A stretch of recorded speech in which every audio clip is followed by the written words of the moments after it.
guest today also, Walter, and we will be talking about some very important information. It's information that's hard for us all to talk about, but important for us to talk about, however. And I don't know about you, but how are you enjoying this lovely overcast weather we've been having lately? Well, it's unusually warm, isn't it? It is. I know. It's like this time of the year we're supposed to have it chilly, right? Yeah, we put up the sweaters. I know. You never know which day. You don't One know. day sweater, and I actually almost have to physically walk outside and say, well, Absolutely. let's see, what should I wear today, right? That's Do I need a right. jacket? Do I not need a jacket or whatever? Yeah. I always So- ask the dog when I walk her early in the morning. If she's sweating, you know that it's time Exactly. to not put a coat on, right? Exactly. Well, this is Walter Blanchard, so we're very glad to have you here today. Thank you. Thank you. So tell us a little bit about your background. I have a PhD in human development Mm-hmm. and training as a professional counselor, a master's degree in Wonderful. professional counseling. I have always been interested in mental health and have been fascinated by the lack of it in many cases, but also the progress that's being made too. Unfortunately, my wife and I are suicide survivor loss. I lost our daughter in 2018. She was 47 years old and left behind two children and a husband. I'm very sorry for your loss. Well, thank you. It's very tough to go through. Yes, it is. And we decided we would try to make some good come of this tragedy. And so we created a not-for-profit organization called To Save Just One. The idea is not to save one person, but to save the next one. Right. You know, and fortunately, that's already happened, and we can see how much people care about this subject matter. Although there's still a lot of shame and stigma that comes with mental illness and particularly suicide. And I think too, like you said, it's better than it used to be, but people still are not wanting to talk about mental health. Oh, that's I correct. know You don't like that. it's you don't want to think about it, you don't want to talk about it, and I know in the different things that I've done with our organization, Advocates of Healthy Minds, is there's not one person I've talked to that's not affected, whether it's themselves, a family member, whether it's anxiety, depression, they may be having suicidal thoughts, but they don't want to Absolutely. talk about it. Yes, I believe I'm correct in saying that there are 17 million people in this country that have been diagnosed with depression and or anxiety or both, like that.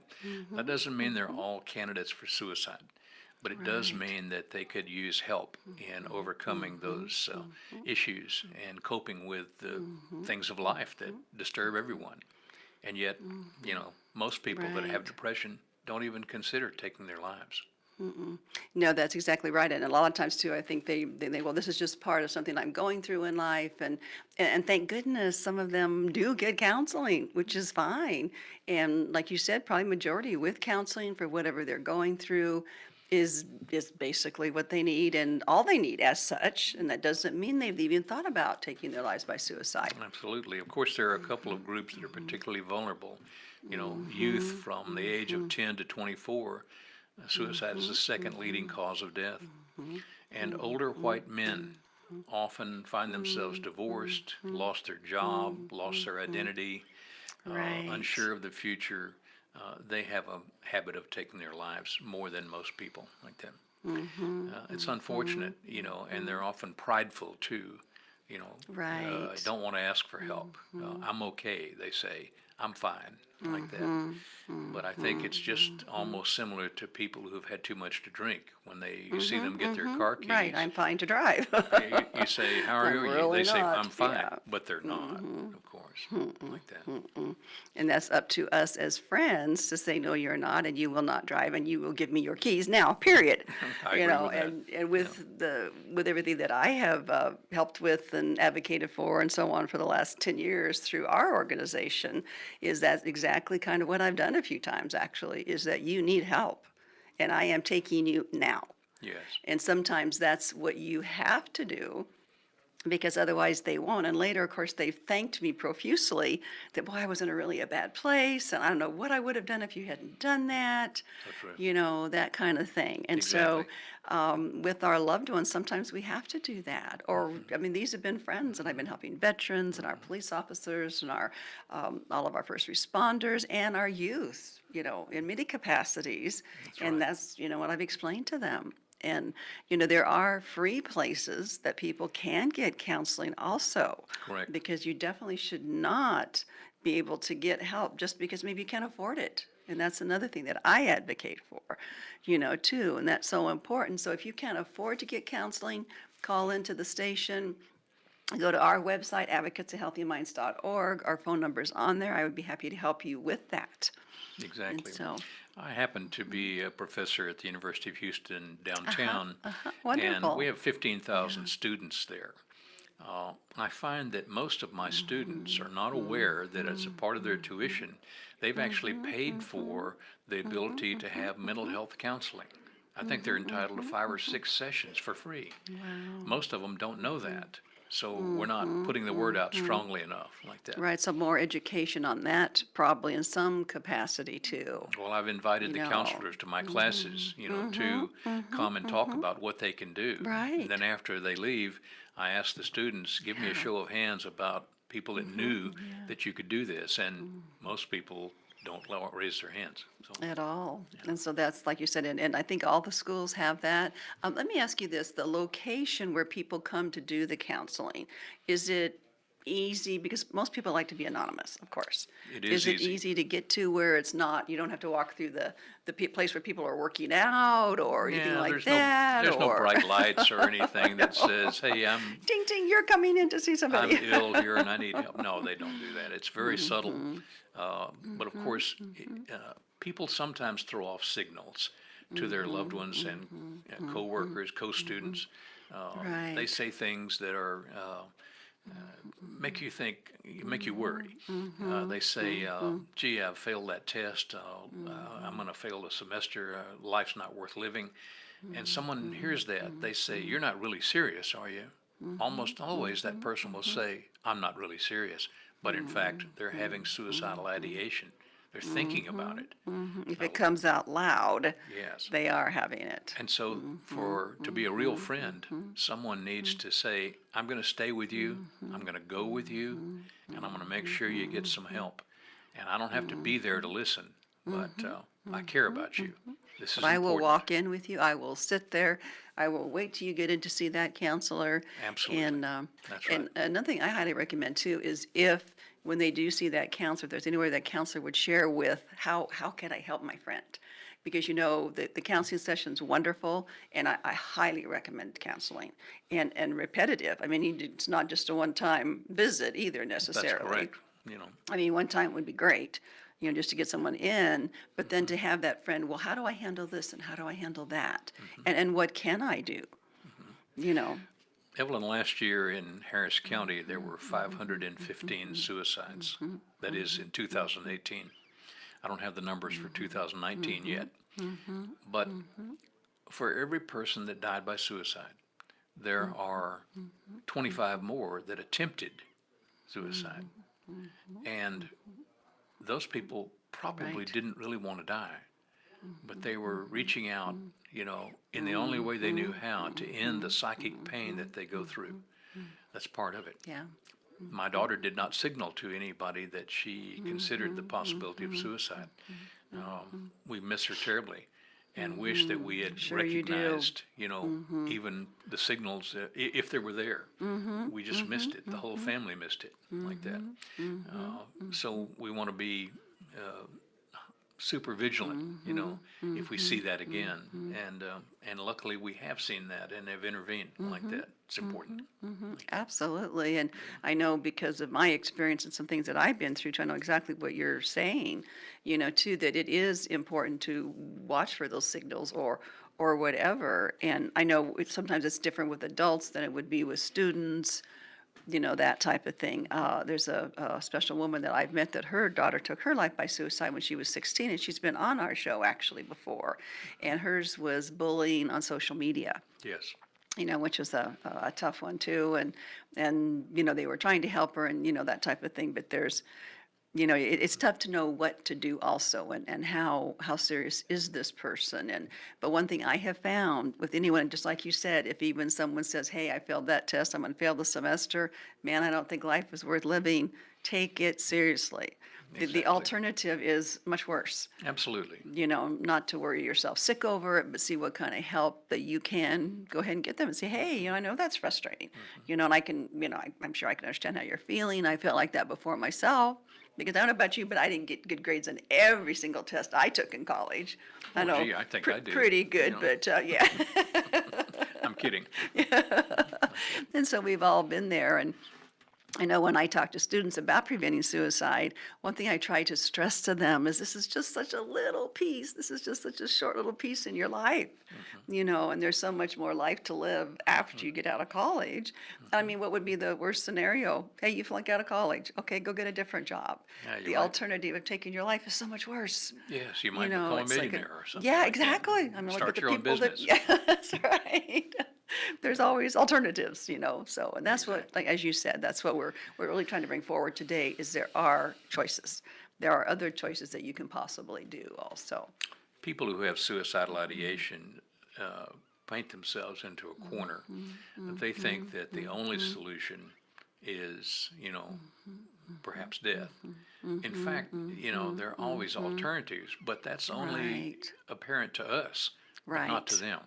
Like that. Exactly. Because, like I said, with experiences that I've had is no one, even with the veterans and everyone else I've talked to, including myself and so on, no one ever really wants to take their life. No That's one right. really does. It's just that they've gotten to a spot in their life that that's the only alternative they think that they can do because of this and that and this and that and whatever it is they're going through their life, that's all I have left to do. That's all I can do. And of course, it's a chemical imbalance in your brain also. Sometimes some of the medications that we take sometimes make you feel that way too, and I'm a huge advocate of medication. I don't say drugs, it's medication. The drugs, the bad heroin, all that kind of stuff. But as far as medication, the only issue I think with medication, with our loved ones is it takes 6 weeks at least before you know anything. And sometimes getting the right mixture of it too. And sometimes you may need this one and that one, but again, it's worth it. Absolutely. And I know a lot of men, or I don't need that. I'm tough. I'm whatever too. And it's okay if it's going to help. Take it. Men are That's what I particularly say. guilty of not wanting Yeah. help. They tough it out, but unfortunately, sometimes it has a tragic result. Right, exactly. Well, we had talked before, and again, I am so sorry for what you've gone through. I know the family, yourselves, and so on are still really going through this. We had talked about this before. I see you have your own copy. And so let's talk about what happens after you do sadly lose a loved one. My wife and I were curious about were there groups that we could join that would help us cope with our grief.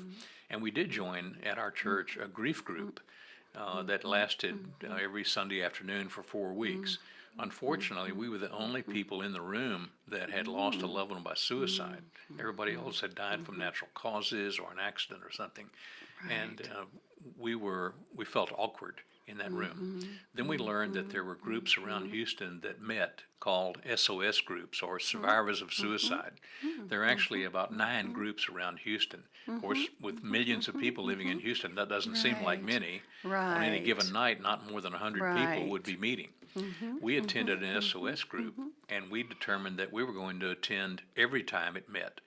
We attended a second group, and after a year, we decided that we could run our own group, and we created a third group, that we attend. And so we spend a lot of our nights, going to SOS meetings. That might sound morbid to some people, but the fact is we've been helpful to many others. We're older and I won't call us more mature, but we have an empathy for loss that we've lived long enough to put it in perspective, and yet we'll terribly miss our daughter for the rest of our lives. No, absolutely. I We have a website at To Save Just One, and we call prevention, postvention, and survivors, three different And that sections. is, Walter Blanchard's group is To Save Just One, and here's the That's right. card, of course, Exactly. too, so, Yeah. and you can get that information also, and we'll have that here at the station for you too, it's a There's very good also organization. we have a Facebook group called SOS Galleria. There are several of them with that name, SOS Cyprus, SOS Downtown, things like that, that you can get to you can learn that other people are involved, and you can become a member of that group. It's by invitation, like that. So it's we really benefited from it, and we still do. And we realize how raw people can feel when they have a loss, and how much Right. they need somebody to stand beside them and say, "I understand." I don't understand what you're going through, but I understand what I did, Right. and I'm empath. And I know you said it sounded kind of like you were more being morbid in a way, but I mean it's very similar to Al-Anon or something like that. It's just to try to help you heal also. And so I know different people. I've known different people that have been in Al-Anon before, and they do go to different locations a lot of times because it is helpful. And I think the SOS is very similar to that. Exactly, like that. And there's several different, I keep looking down because there's a list of all the different locations Yes. around Houston, which is wonderful. I know you said 9 doesn't seem like many, but it's wonderful that there are those out there. We're glad to because- share that list with anybody that would like to call or send an email to us. Okay. What would that email address be? Would you like to go ahead and, do you mind giving out your phone number also I to don't have any problem with people? that at all. Okay. Like that. Okay, My phone number is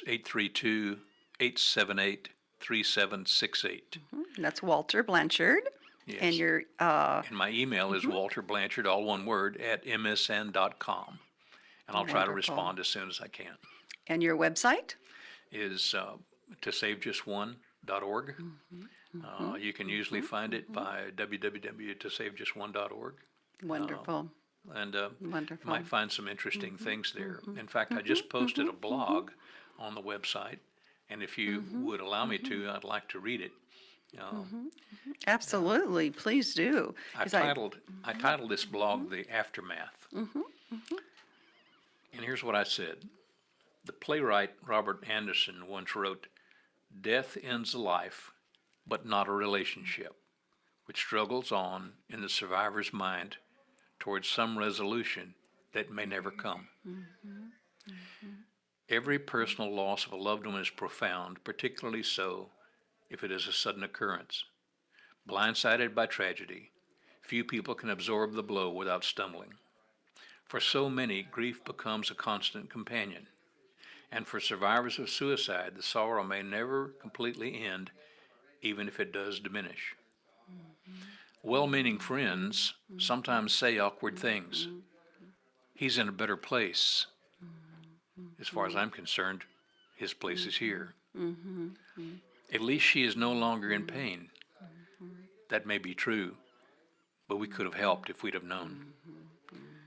What actually happened? Curiosity that goes beyond the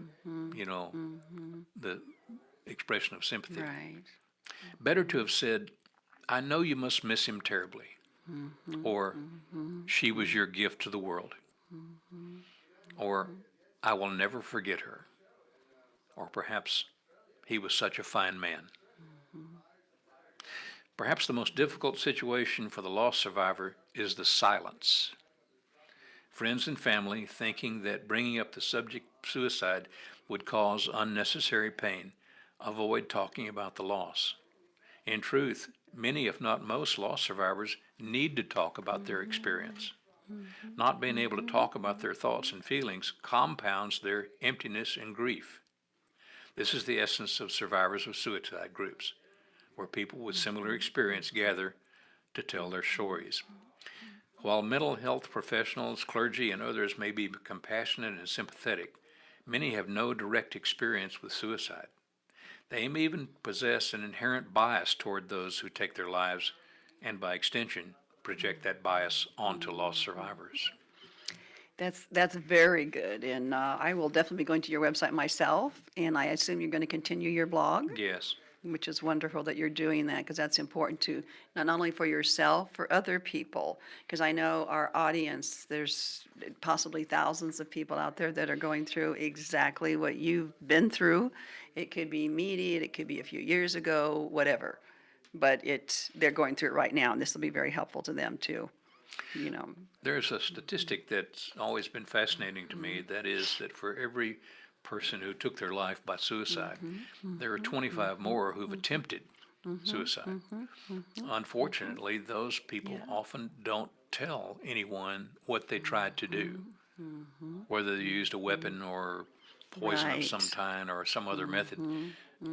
Although their friend, particularly youth, may know about that. They don't tell the parents, don't tell the teacher, don't tell the Right. counselors at school. That is unfortunate because people are more than willing to help. And there's good help out there. Yes, You know, yes. there's professional help that knows how to talk about this and how to comfort people when they need to. Yes, and I think whether you're a student, a young person, and sadly we've had as young that I've heard of is as young as 9 years old, Yes, taking their lives, absolutely. and that would be a whole different topic and a whole different Yeah. day of why that's happening with our youth.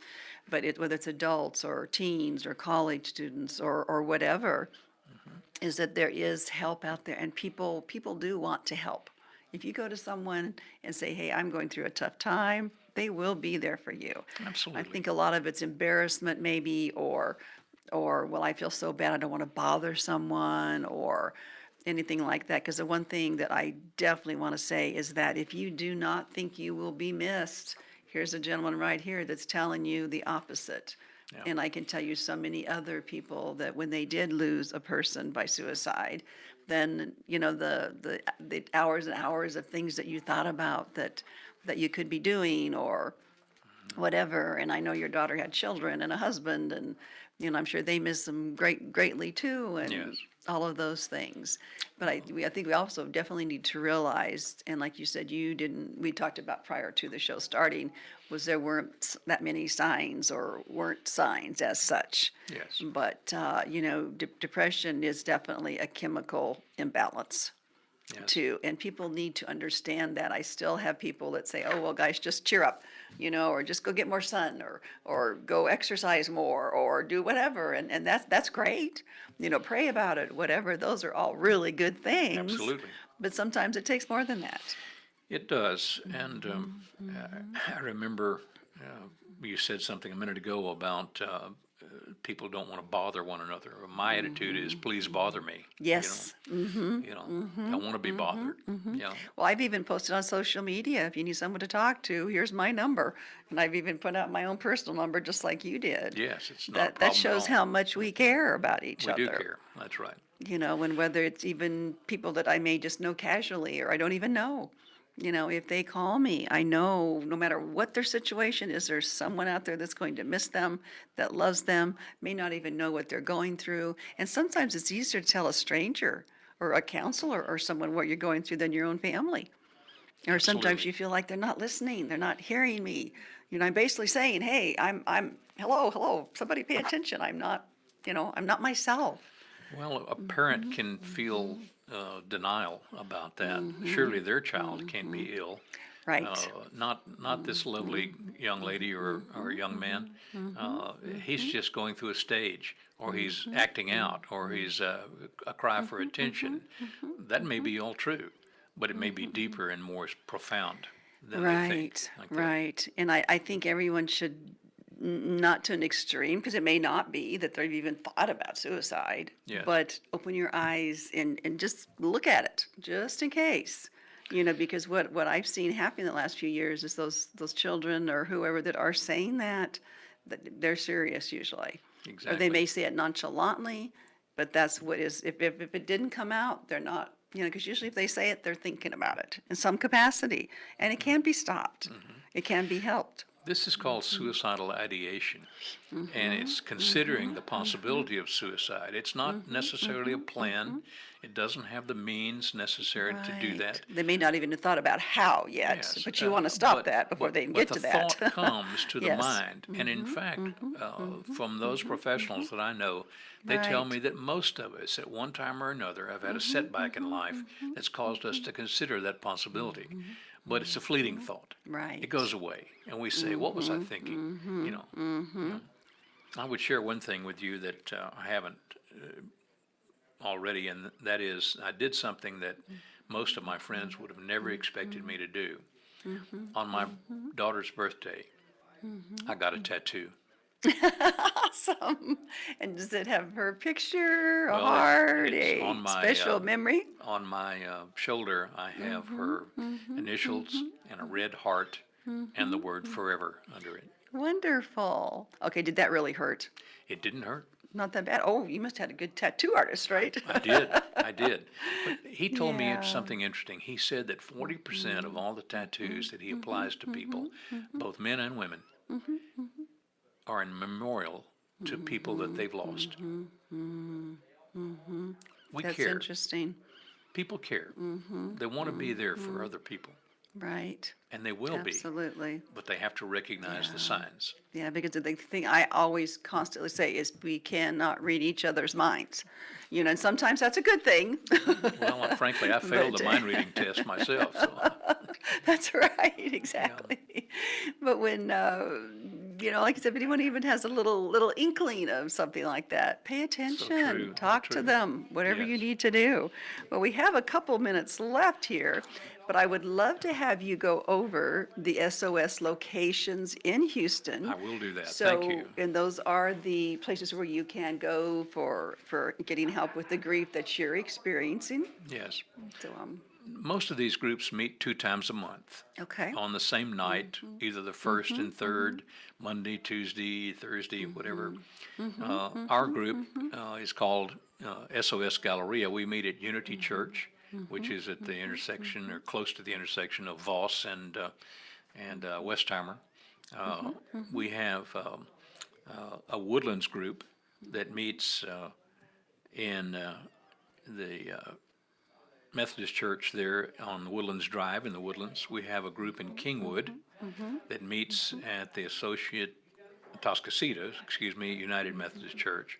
Another one meets in Central Texas, or Central Houston, at St. John the Divine. It's probably the largest group. It's been around the okay. longest, like Okay. that. Another one meets at Lone Star College in Cypress, off Barker Cypress Road. Another meets in Pasadena at, you have to kind of, the woman, Sandy Vanya, runs that group, and you must call her to find out the location like that. There's another group that meets in Montrose, and it has an LGBT and affirming group. And then a last one in Katy, Texas, where Living Word Lutheran Church meets. And my good friend Karen Jones, facilitates that group. Wonderful, wonderful. So several locations, because I know in Houston, as we were talking about before, our traffic seems to get more and more all the time and worse and worse. And Well, we so it's try to good. make a meeting available to people at a certain time, like 7:30 to 9. That way they can get home and not have to fight the traffic all the way to the meeting Right. site. 2 times a month is not a big commitment like that.